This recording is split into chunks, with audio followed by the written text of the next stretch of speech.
Sebenarnya PADU ini singkatannya adalah Pangkalan Data Utama. Ia merupakan satu sistem repository data dan maklumat profil seluruh rakyat Malaysia dan individu bermas tautin di Malaysia yang kita bangunkan selaras dengan keputusan Jemaah Menteri supaya diadakan satu pangkalan data untuk menyokong gagasan kerajaan untuk bergerak ke arah kerajaan yang berasaskan digital ataupun GovTech. Jadi ianya telah dibangunkan selama 6 bulan secara dalaman oleh Kementerian Ekonomi bersama dengan pegawai daripada Jabatan Statistik Negara DOSER, mampu dan juga bantuan daripada agensi-agensi pembekal maklumat. Jadi dengan adanya PADU ni sebenarnya ia akan mengandungi keseluruhan profil rakyat Malaysia yang kita ada sekarang lebih kurang 29 juta individu. PADU ni sebenarnya bukanlah mengambil data yang baru sebenarnya.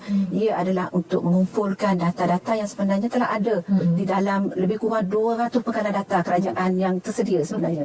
Dan tujuannya adalah untuk memastikan kerajaan boleh membuat dasar, mengadakan program yang akan berpandukan data dan akan mengatasi beberapa isu. Umpamanya isu keciciran. Kerana kita sedia maklum bahawa ada sebahagian daripada rakyat kita yang sepatutnya mendapat bantuan tetapi mereka ni tiada di dalam sistem yang ada di kementerian ataupun agensi. Dan ada sebahagian rakyat kita yang sentiasa mendapat bantuan tapi sebenarnya mereka tak layak sebenarnya. Jadi isu ini akan kita dapat atasi dan seterusnya kita akan dapat merangka program-program yang lebih berkesan spesifik kepada keperluan sebenar rakyat. Kerana kita pada masa ini perlu pastikan bahawa apa yang diperlukan rakyat untuk mengatasi masalah sara hidup dan sebagainya, kita dapat pastikan bantuan tu adalah bantuan yang betul-betul dapat memberi faedah yang maksimum kepada rakyat. Kita mendapat soalan daripada segelintir daripada yang tahu mengenai PADU ni, adakah hanya untuk yang mendapat manfaat saja, devotee sahaja ke? Tetapi sebenarnya tujuan utama yang akan kita gunakan, sebagaimana dimaklumkan oleh YB Rafizi, kita akan menggunakannya untuk penyasaran semula subsidi. Jadi untuk penyasaran semula subsidi, kita akan mengenal pasti siapa sebenarnya yang betul-betul layak untuk mendapat subsidi ini. Jadi melalui pengemaskinian maklumat dan juga data-data yang